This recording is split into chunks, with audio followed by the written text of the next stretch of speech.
من حسن داودخوجا یوسفوویچ از سال 2001 تا سال 2011 همچون رئیس حزب بخش ناحیوی ناحیه جرگتال فعالیت نمودم.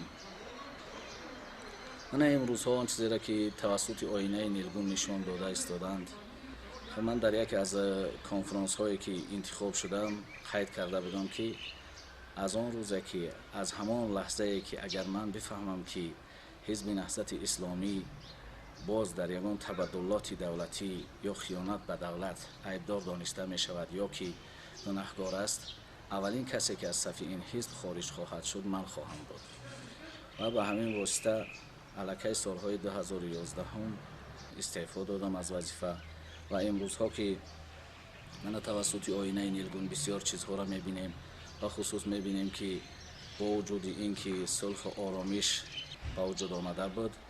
همه اینا به نظر نگرفته، نه به خاطر اسلام بلکه به خاطر منفعت سیاسی، به خاطر به دست آوردن قدرت سیاسی، خب گروه رهبریت حزب نهضت اسلامی دست به تبدلات نظامی زد و عاقبت در توسط یک خوب ناآرامی اندکی هم باشد تاجیکستان توانست که این گونه ناآرامی ها را مهار کند. یعنی که پس از دیدن این همه و اون نوارهایی که توسط کسانی که به دام فریب افتاده در خارج با آنها خدمت کرده ایستادند و حتی میخواستند که تبدلات دولتی را باز از سر نو کنند، من باز و نزدیکی یک گروه جوانان گمراهی را دیدیم که